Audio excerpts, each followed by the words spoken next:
અમારો ડૂબનો વિસ્તાર છે, એના માટે સ્પેશિયલ આયોજન થયું છે, જેની વાત અત્યારે કરવાની કંઈ મતલબ.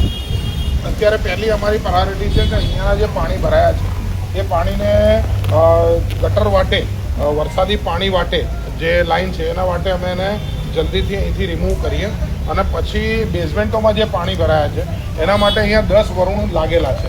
આ 10 વરુણમાંથી આ જે પાણી બહાર જશે અને પછી ચોખ્ખાઈ એટલે આરોગ્યની વાત, આ 3 વસ્તુને આવતા 2-3 દિવસમાં અમારી પ્રાયોરિટી છે, એના ઉપર અમે કામ કરી રહ્યા છે.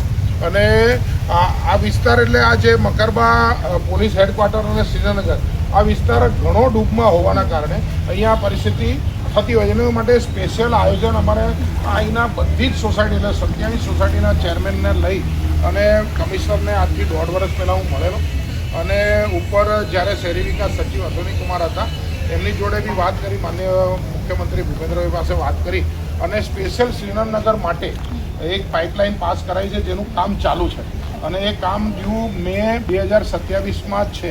અમારી પરિસ્થિતિ શું છે કે નદી કિનારે અમે વેજલપુરના લોકો આવેલા હોવાના કારણે આખા શહેરની જે પાઇપલાઇન ઓવડાના સમયે જે બનેલી હતી એ બધી પાઇપલાઇન વરસાદ આવે ત્યારે ફૂલ ચાલતી હોય છે અને એ ફૂલ પાઇપલાઇનમાં જો અમે ઢાંકણું ખોલવા જઈએ તો બધું ગટરનું પાણી એ અમારા ઘરમાં આવી જાય એટલે અને એના કારણે અહીંનું જે લોકલ પાણી છે એ ગટર લેતી નથી. એટલે એ રજૂઆત કરીને અમે લોકલ એક પાઇપલાઇનની માગણી કરી જેનું કામ ચાલુ થઈ ગયું છે.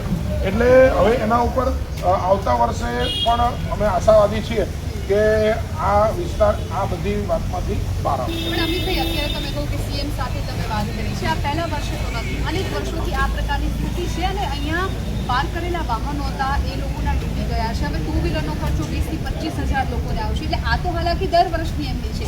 એટલે અગાઉ પણ કદાચ આ સિચ્યુએશન આવી હશે ત્યારે પણ તમે કંઈક વિચાર્યું હશે, ત્યારે પણ કંઈક પ્લાનિંગ કર્યા હશે અને આ વર્ષે પણ એ જ સિચ્યુએશન.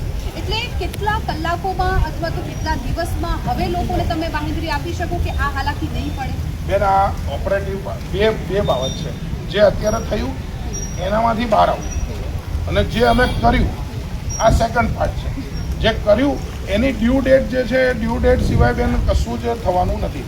એનું મે 2027 એ ગટર લાઇનની ડ્યુ ડેટ છે પતવાની અને અત્યારે તમે જઈને જોઈ શકો કે એ special pipeline for the Srinagar area એ કામ ચાલુ જ છે. બરાબર, હવે એ જે પતશે ત્યારે જરૂરથી આ પ્રશ્ન નહીં થાય, પરંતુ એની સાથે અત્યારના પ્રશ્નને પ્રજાને પડેલી હાલાકીને એની સાથે હું જોડવા માંગતો નથી. અત્યારે એનું કામ જે અત્યારના વરસાદ અચાનક, બેન હું તમને કહું કે જુલાઈ 6, 2005માં છેલ્લે આટલો વરસાદ પડ્યો.